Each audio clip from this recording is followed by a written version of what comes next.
नमस्कार। आप सभी लोगों का एक बार फिर से हमारे YouTube चैनल पे बहुत बहुत स्वागत है। आशा करते हैं कि आप सभी लोग स्वस्थ होंगे। तो जय श्री राम सभी भक्तों को। आज के इस रामायण के इस चौपाई में आज हम जो आपको बताने जा रहे हैं, क्योंकि रामायण अपने आप में एक ऐसा ग्रंथ है जो कि ज्ञान का पूरा भंडार है और उसकी एक एक चौपाई, एक एक दोहे सब के सब सिद्ध मंत्र हैं। आज हम बात करेंगे रामायण की ऐसी चौपाई की जो कि धन प्राप्ति में काफ़ी मदद करती है। इस चौपाई का पाठ करने से धन की प्राप्ति होती है। और रामायण की यह चौपाई कहती है कि जिस प्रकार सागर को नदी की कोई तमन्ना नहीं होती और नदी वहाँ पर जाती है, और उसी प्रकार धर्मशील व्यक्ति के पास भी बिना बुलाए ही धन, संपत्ति, सुख, समृद्धि सब कुछ आ जाती है। और ऐसा ज्ञान, ऐसी चौपाई का आज जो हम कथन करने जा रहे हैं वो तुलसीदास जी द्वारा रचित है। अगर हम इस चौपाई का पाठ सुबह और शाम नित्य करें तो निश्चित ही धन, संपत्ति, सुख, शांति, समृद्धि हमारे परिवार में बनी रहेगी और हमारे पास बिना बुलाए ही धन, संपत्ति चली आएगी। चलिए जानते हैं क्या है रामायण की उस चौपाई के बारे में। रामायण की वह चौपाई धन संपदा की प्राप्ति कराती है। और ये चौपाई क्या है मैं आपको सुनाता हूँ। जिमि सरिता सागर महु जाहि, यद्यपि ताहि कामना नाही।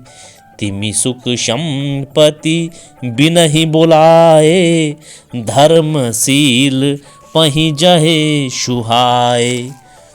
अब ये क्या है चौपाई, क्योंकि ये रामायण की चौपाई जो ली गई है एक तो बालकांड से ली गई है। और इसका अर्थ क्या है, जैसे कि मैंने अभी पहले भी बताया आपको, जैसे नदियाँ बिना कामना इच्छा के ही समुद्र में समा जाती है, वैसे ही एक धर्मशील व्यक्ति के पास सुख संपदा बिना बुलाए ही स्वयं आ जाती है। और इस चौपाई का हिंदी में अर्थ मैं एक बार फिर से आपको बताना चाहूँगा। जिमि सरिता सागर महु जाई, इसका भाव अर्थ है जैसे नदियाँ समुद्र में जाती है। अगली चौपाई है यद्यपि ताहि कामना नाही, यद्यपि समुद्र को उनकी नदियों की कामना यानी कि इच्छा नहीं होती है। फिर उसके बाद अगला है तिमि सुख संपत्ति बिना ही बुलाई, वैसे ही सुख संपत्ति बिना बुलाए ही चली आती है। फिर अगला है धर्मशील पहि जहि सुभाए, मतलब धर्मशील व्यक्ति के पास स्वयं ही धन संपदा अपने आप आ जाती है। अब इसका पूरा भावार्थ क्या है मैं आपको फिर से बता देता हूँ।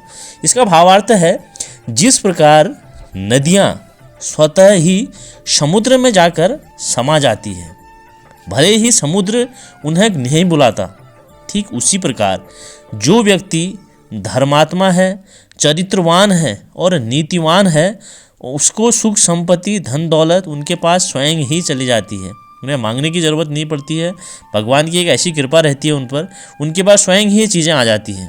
और यह चौपाई हमें यह भी सिखाती है कि व्यक्ति को अपने चरित्र और धर्म का पालन जरूर करना चाहिए। धन, समृद्धि, सुख संपदा उनके पास पीछे पीछे आ ही जाएगी। अतः इस रामायण की चौपाई का पाठ यदि आप प्रतिदिन करते हैं, और क्योंकि आप पहले इस चौपाई का प्रतिदिन पाठ कीजिए और एक धर्मशील, नीतिवान, चरित्रवान बनिए, क्योंकि इस चीज़ से क्या होगा, आपका धन, संपदा, सुख, समृद्धि आपके पास खुद ब खुद आ जाएगी। तो आज के इस क्रमांक में इतना ही है और राम जी की भक्ति करते रहिए। तो इस क्रमांक को यहीं पर समाप्त करते हैं। जय श्री